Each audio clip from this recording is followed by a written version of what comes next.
Welcome to Restoria, your cozy corner for gentle bedtime stories. My name is James and I'll be your host tonight. Every night, we bring you peaceful tales designed to calm your mind and help you drift off into a deep, restful sleep. So snuggle in, close your eyes, and let the story begin. The story tonight is called The Clockless Town. Chapter 1. Arrival without hours. Lena stepped off the bus with a worn leather bag and a heavy heart. The station was little more than a wooden bench beside a dusty path. There was no schedule posted, no driver tapping his watch. The bus simply waited until everyone was ready, then hummed off into the trees without a glance at a clock. Timmery greeted her with silence, not the kind that feels empty, but the kind that wraps around you like a wool blanket warmed by the sun. A breeze moved gently through the village, stirring the ivy on the old stone walls. Children laughed somewhere out of sight. A cat blinked at her from the window of a shop, its tail twitching once, then still. Lena's shoes clicked against the cobblestones as she walked an unfamiliar sound in a place where nothing ticked, chimed, or beeped. She passed a baker placing loaves on a wooden shelf. "Is it morning?" she asked, half joking, half serious. The baker smiled, her hands dusted with flour. "It's bread time," she said simply. That first night, Lena stayed at a guest house run by a woman named Morel, who welcomed her with a room filled with light and linen sheets that smelled faintly of lavender. "We don't do wake-up calls," Merrill said with a wink. "But the birds are pretty reliable." Lena nodded, unsure how to explain that she hadn't slept well in years, not since her days had become a tangle of calendars and notifications. But that night, in the soft bed, under the slow-turning ceiling fan, Lena dreamed. She dreamed of her childhood garden, of grass stains and sun-warmed cheeks. She dreamed of laughter without context and meals without meetings. And when she woke, it was to birdsong, just as Morel promised.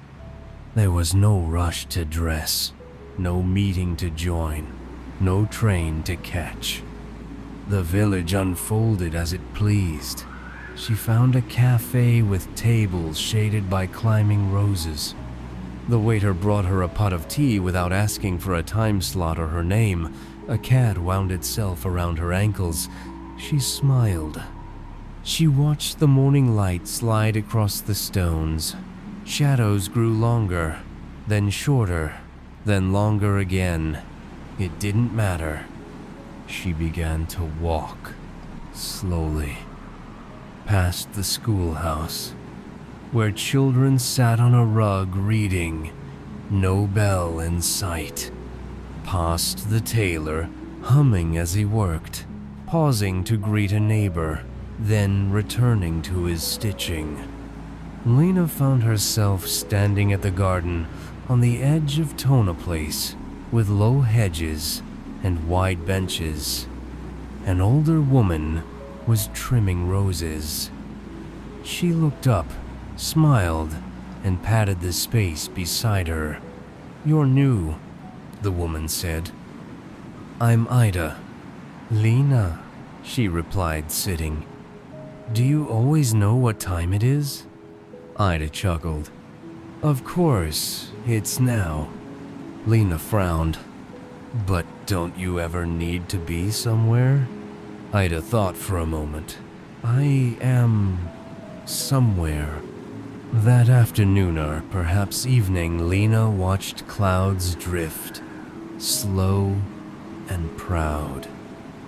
She didn't check the hour, because there was no hour to check. When her stomach grumbled, she wandered back to the cafe, where the baker handed her a tart with warm apples and smiled like she'd been expecting her all along. That night, the stars came out, shy at first, then bold. Lena sat by her window, the village hushed but alive. A candle flickered on her nightstand.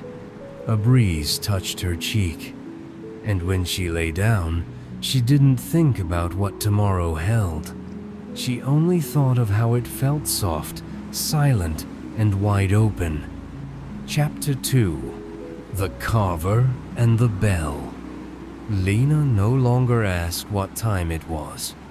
She woke with the birds, stretched with the breeze, and made her way down to the cafe where the tea always seemed ready when she arrived. The waiter, Jules, never asked what she wanted. He simply smiled and placed a cup of something floral and warm in front of her, as if the village itself had whispered her order into his ear.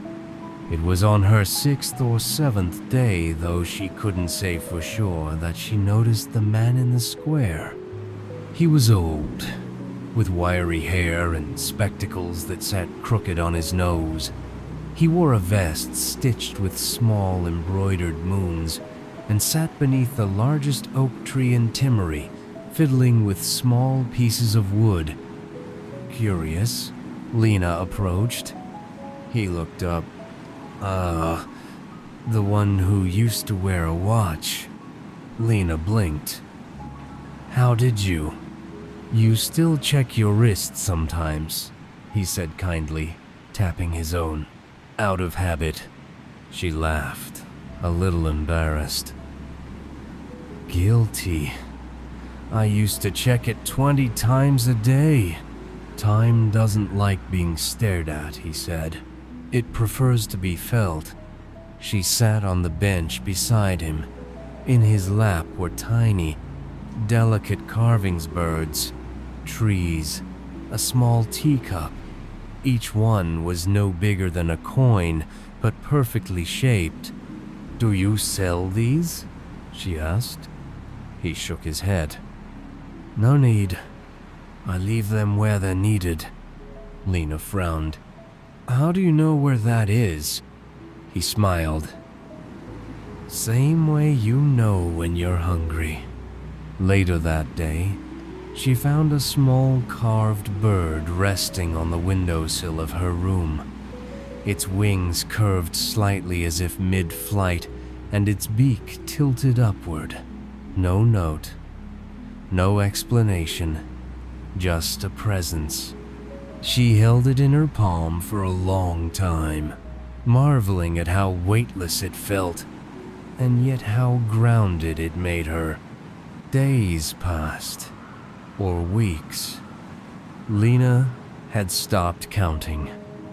She began to understand the rhythm of the village, the lull between spoonfuls of soup, the hush of footsteps on moss, the moment just before laughter bubbles up. She helped the baker knead dough, learning to feel when it was ready, not measure. She sat in the garden with Ida and clipped roses without speaking.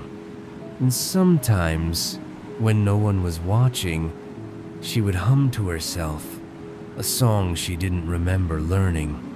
One evening, while the sky painted itself in golds and violets, Lena walked to the pond on the edge of Timmery. The surface was glassy, reflecting the trees and the distant hills. She removed her shoes and stepped into the cool water, letting her toes sink into the silt. She breathed. That was when she saw him again, the man with the wooden carving standing on the opposite bank, smiling. He held up another carving, too far away to see clearly, and gently set it on the water. It floated toward her, spinning slowly. When it reached her feet, she knelt and picked it up. A feather, carved so thin she could almost see through it. She looked up to wave, but the man was gone. That night, she didn't light her candle. She sat in the dark and watched the stars blink into view. And for the first time in a long time, she felt no tug of urgency, no pull of tomorrow. Only this moment, soft as dusk, wide as a meadow. Chapter 3. The Boy Who Forgot the Clock. The next morning, Lena woke before the birds. She sat up in bed, surprised by the silence. The usual chorus hadn't begun. No soft warble, no flutter of wings. The sky was still dim, streaked with the deep blues that come just before dawn. Timmery slept. Rather than lie back down, she dressed quietly and stepped outside. The village, bathed in early mist, was dreamlike. Her footsteps made soft echoes against the cobblestone streets, the only sound in a town that seemed to be holding its breath. She wandered past the cafe, the bakery, the schoolhouse all still. When she reached the square, she paused. There, under the oak, sat the man with the carvings, awake and still. "You're early," he said without turning. "So are you," she replied. He patted the bench beside him. She sat. For a long while, they didn't speak. A light wind stirred the leaves above.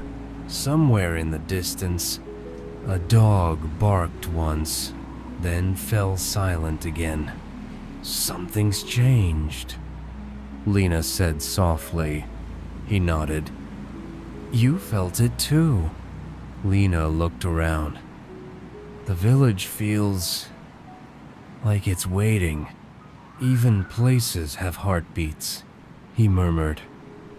"And sometimes they skip." She frowned. "What does that mean?" He didn't answer. Instead, he handed her a small Carvinga bell. It wasn't like the others.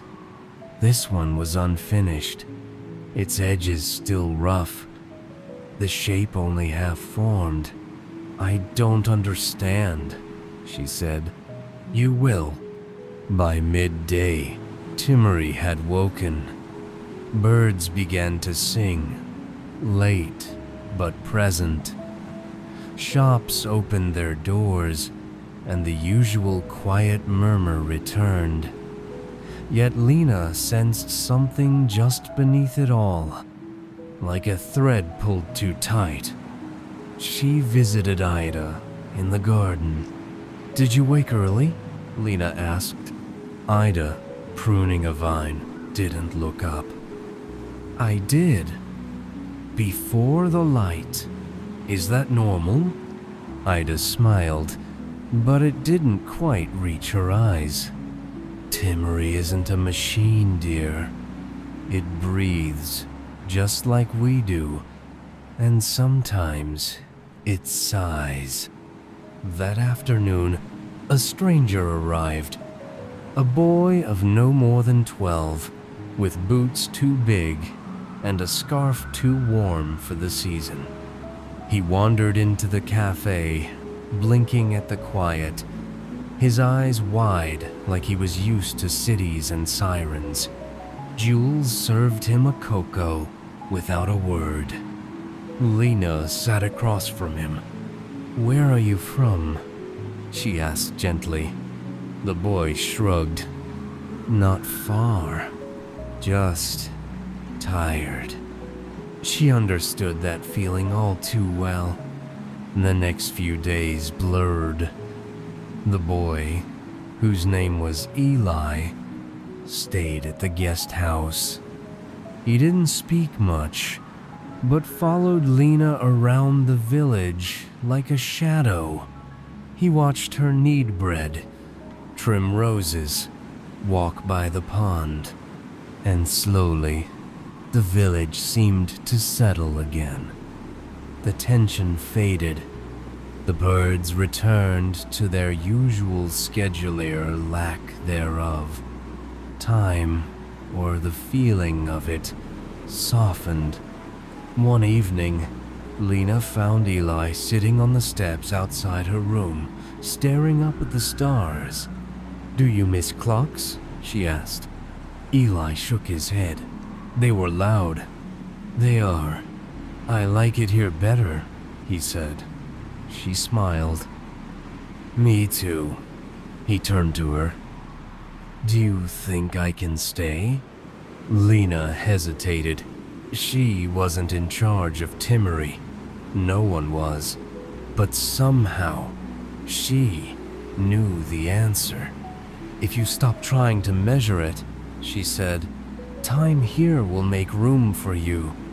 Eli nodded solemnly, then leaned against her shoulder, warm and quiet. And for the first time in her life, Lena felt like she was exactly where she was supposed to be. Chapter 4. Mist and Memory. Rain came to Timry without warning, as it often did. Not in storms or fury, but in soft, steady whispers, like a lullaby hummed by the sky. The cobblestones glistened. The trees leaned in closer to each other, their leaves catching silver droplets. Lena stood under the awning of the bakery, watching. The village didn't stop for the rain. People adjusted. Conversations moved under arches, weaving indoors like vines finding shelter. The baker, smiling, handed out paper-wrapped buns through the open window. Ida wore a hat so wide it could shade a picnic, and Eli ran barefoot through puddles, his scarf trailing like a kite. Lena had never liked rain before. In the city, it meant delays, wet socks, blocked drains, and hurrying strangers with umbrellas like shields. But here, it softened everything. It made the world slower, quieter if that were even possible in Timmery.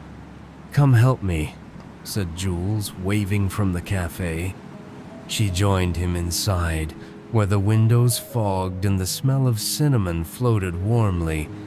He was rearranging the chairs not for any reason she could see. "No one really chooses where to sit," he explained. "But somehow, they always end up where they should. It helps to let the room suggest." Together, they moved tables, shifted pillows, opened a window just a crack. The space seemed to exhale, content. "Do you ever get bored?" Lena asked. Jules raised an eyebrow. "With stillness?" She laughed. "With the same day, over and over." "But it's not the same," he said. "You are different. The sky is different. The bread tastes a little more like honey than yesterday." That night, the rain kept falling. Lena lit a candle by the window and listened. No ticking, just drops, just wind, just the occasional creak of the floorboards as the house stretched in its sleep. She was writing, not in a journal, not to mark a date, just writing. Words for no one. A memory about her father's old garden. A sentence she remembered from a book long forgotten. The smell of cold air on laundry. No beginning, no end. Just moments. Eli knocked on her door. "I can't sleep," he said. Lena moved over, and he climbed into the chair by the window. Together, they listened. "I had a dream," he said. "There was a bell, A loud one. It scared me. Lena thought of the carving the old man had given her, the half-formed bell. Maybe it wasn't meant to ring yet, she said. Eli nodded. Do you think dreams know when? I think dreams follow the same rules as Timmery, she replied. No rush. In the days that followed, something subtle shifted. People began to leave small things on their windowsills, offerings or tokens. A jar of jam, a drawing, a feather, a note with no name. Lena asked Ida what it meant. It's how we thank the quiet, Ida said. For what? For holding us. Then came the mist. Thicker than fog, but not heavy. It curled through the streets like breath. Not every day, but often enough to be noticed. On those mornings, the village moved more slowly than usual. Conversations became whispers. Children walked instead of running. The world didn't disappear, it simply softened. One such morning, Lena stood in the square and waited. She didn't know why. The man with the carvings appeared from the mist. You're ready, he said. For what? He held out the bell again, now fully formed. Smooth, silent. You'll know what to do, he said. She took it carefully. It was warm in her hands, though he'd pulled it from his coat. She opened her mouth to speak, but he was already gone. That evening, as the village gathered for a shared meal under hanging lanterns, Lena sat with the bell in her lap. It didn't ring, it didn't shine, but somehow it glowed. Eli leaned close. What's it for? Lena smiled. Maybe it's not for telling time. Maybe it's for remembering how it feels. And in the gentle hush that followed the clinking of dishes, the laughter under breath, the murmur of leaves, she didn't need to ask what time it was. She already knew. Chapter 5. A Place for Stillness. The seasons in Timmery didn't arrive like they did in the cities with marked dates and broadcasted forecasts. They crept in gently, like an old friend who knew how to sit down without interrupting. It was during one of those quiet shifts that Lena noticed the leaves had begun to change. Just slightly, edges tinged with amber, shadows falling a little longer in the afternoons. The air smelled of wood and something sweet she couldn't name. I think it's autumn, she said aloud one morning, holding a pear that had dropped from the tree outside her window. Eli nodded. Feels like it. They spent more time near the fire now. The cafe had moved its tables indoors, and the cushions had become thicker, cozier. Merrill began serving spiced cider in little clay mugs, and the villagers had started wearing shawls that weren't for fashion but for comfort. One day, the old man with the carvings wasn't at the tree. Lena waited. Morning turned to afternoon. No one seemed worried, but she felt it a soft emptiness, like a missing note in a familiar song. She walked to the pond just in case, sat on their usual bench. Nothing. When she returned to the village, a carved figure was waiting on her doorstep. It was a small figure of herself sitting cross-legged, holding a bell in her lap. Her mouth was closed. Her eyes were carved shut. Lena touched the wooden piece gently, like it might speak. She knew what it meant. It was gone. That night, she carried the carving to the oak tree where he always sat. She placed it at the base, beside the roots, and didn't say a word. She didn't need to. Eli joined her. Together they stood in the quiet, wrapped in scarves and thought. "He gave you a bell," Eli said softly. Lena nodded. "Maybe he gave it to me because he knew I wouldn't ring it." Eli tilted his head. "Why not?" She smiled. "Because some sounds are too big for this place." Days passed. The wind grew bolder. The skies turned a softer blue, as if cooling off after a long breath. And slowly, Lena began to notice something new. People had started asking her things. How she knew when the bread was ready, how to arrange the cafe chairs, how to calm a frightened child when the mist felt too thick. She answered without thinking. Her hands knew. Her heart knew. One morning, Ida handed her a folded piece of linen. "For your windowsill," she said. Lena unfolded it, a single stitched word. "Stillness." "I stitched one when I first arrived," Ida added. "So did Meryl and Jules. We all do once we stop looking for time and start listening for quiet." Lena pressed the cloth to her chest.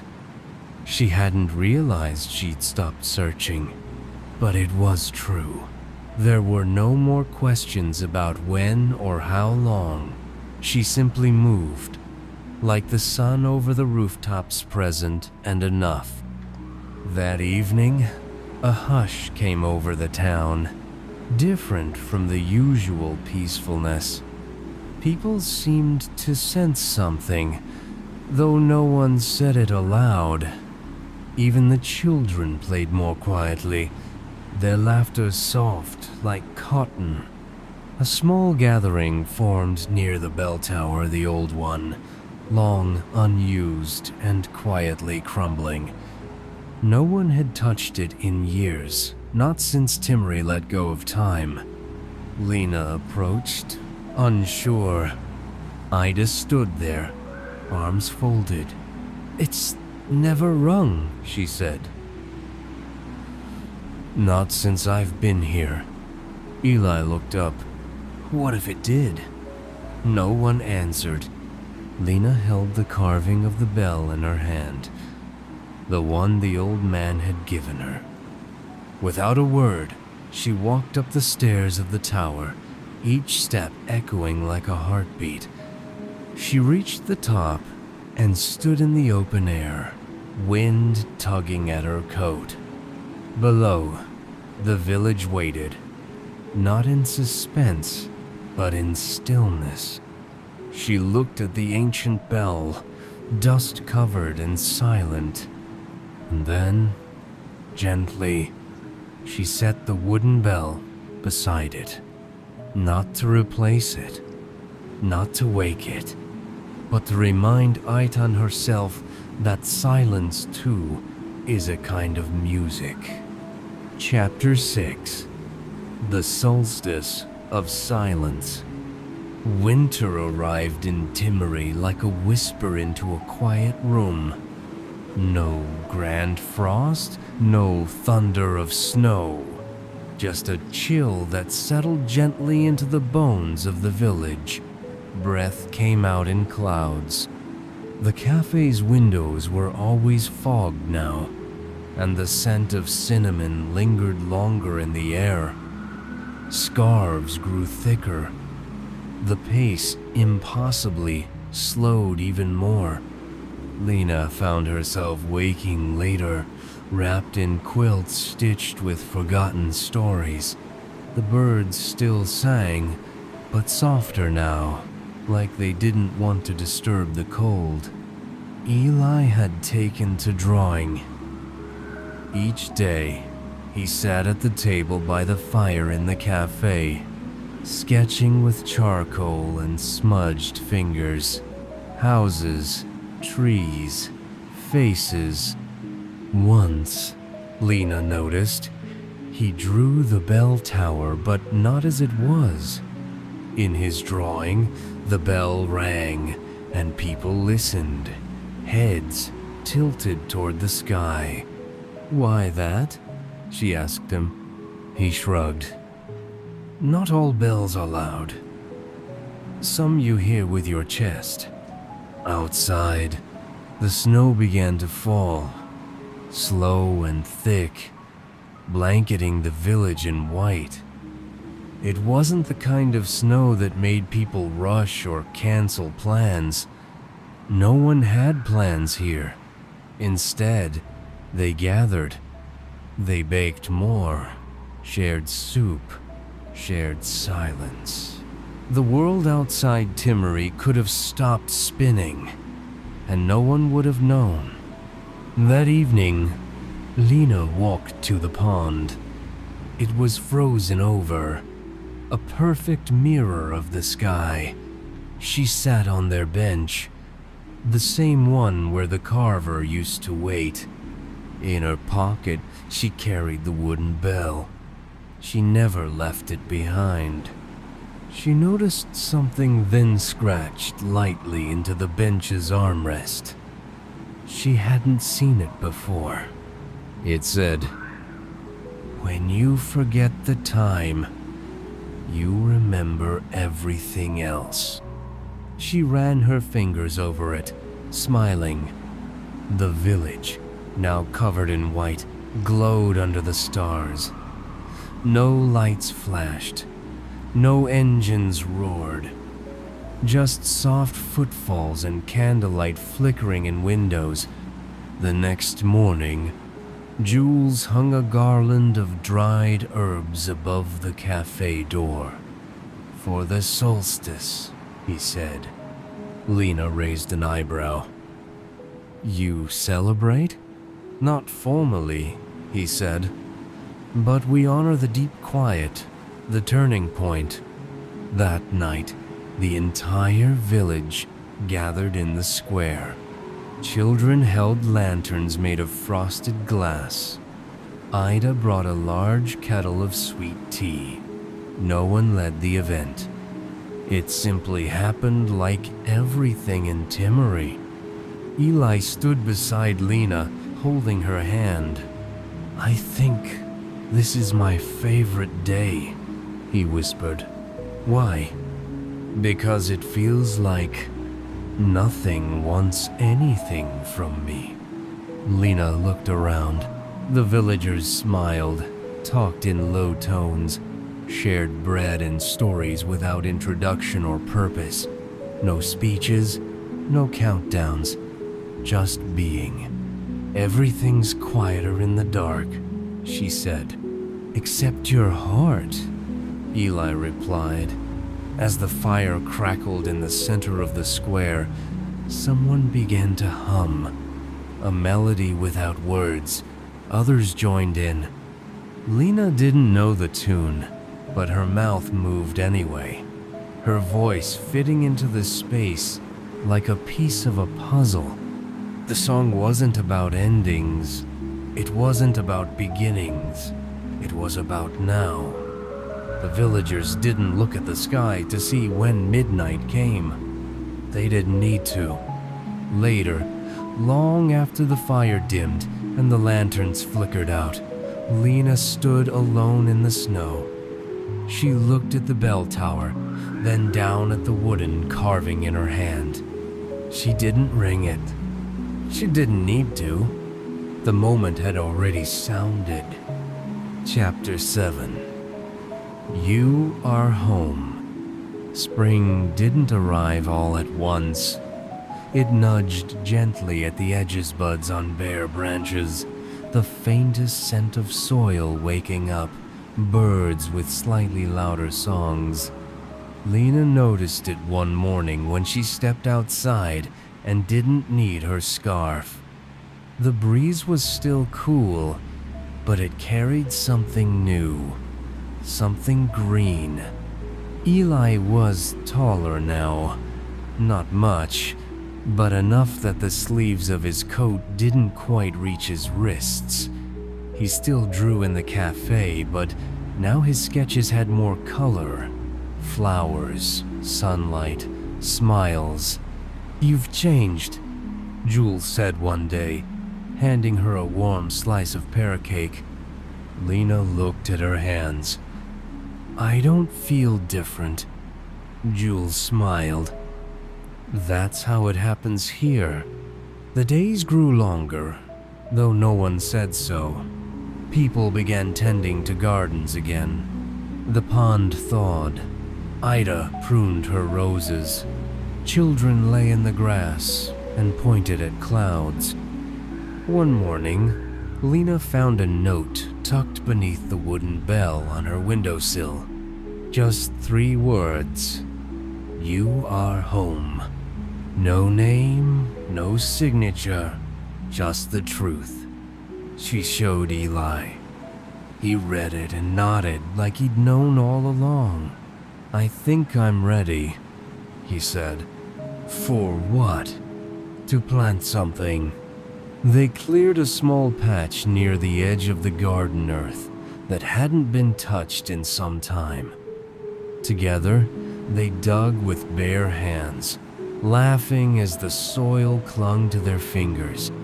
They planted seeds they'd gathered through the winter sunflowers, herbs, and a few mysterious ones with no labels. "It doesn't matter what grows," Eli said. "Just that something does." The villagers brought offering-sold pots, bits of compost, stones with painted symbols. They didn't say much, just smiled and added to the patch. It became a small shrine to time unmeasured. One evening, Lena walked to the bell tower. She climbed the steps slowly, not with intention, but with presence. At the top, she looked out across Timmery, the rooftops, the curling smoke, the winding paths that led nowhere in particular. She closed her eyes. In her hand, she held the wooden bell.